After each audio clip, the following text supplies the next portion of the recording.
那这就是让王心凌惦记了整整20年的歌。他在我的第一张专辑，他还没有当歌手的时候写给我的。谁敢想，去年就是王心凌的这句话，直接让那年的林俊杰在天津演唱会收视率达到了顶峰。要知道，当时林俊杰在天津开演唱会的期间，林俊杰本应该是按照计划在演唱会结束唱完最后一首歌就直接离场回家的。可就在他得知隔壁开演唱会的人是王心凌时，林俊杰也顾不上超不超时了，索性就亲自为王心凌点了一首歌。隔壁也有另外一个好朋友也在唱演唱会。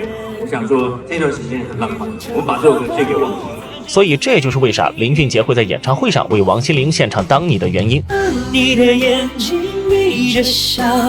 等你喝可乐，等你找，我想对你好，你从来不知道，想你想你。而今年林俊杰为了弥补去年没能和王心凌同台合唱的遗憾，甚至不惜在今年鸟巢开演唱会的期间，硬生生瞒着所有歌迷将王心凌给请了过来。尤其是当我看见林俊杰和王心凌唱跳《爱你》，我就知道西瓜牛奶的含金量还在飙升。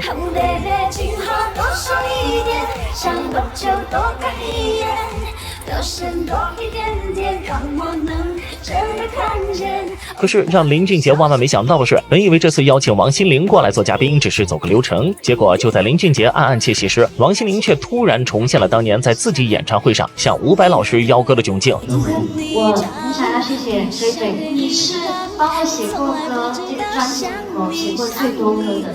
真的？我未来的新专辑。好。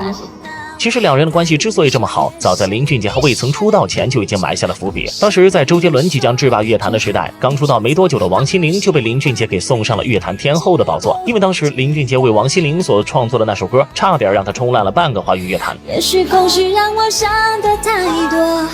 也许该回到被窝，梦里会相遇，就毫不犹豫。而现在看到王心凌逐渐爆红的同时，林俊杰还特意为王心凌创作了《梦的光点》和《匿名的安慰》等其他歌曲。要知道，彼时的王心凌已经是靠着《第一次爱的人》这首歌在内地大杀四方，甚至当时内地的一家影视公司在看到王心凌逐渐爆红后，自然是不肯放过这个机会的。于是他们便主动找上了王心凌，并希望她可以为自家动漫献唱一首主题曲。所以《梦的光点》这首歌的出现，也让林俊杰和王心凌的关系更进一步。我追着梦的光点，是因为有了勇气才不怕危险，你的爱没有上限。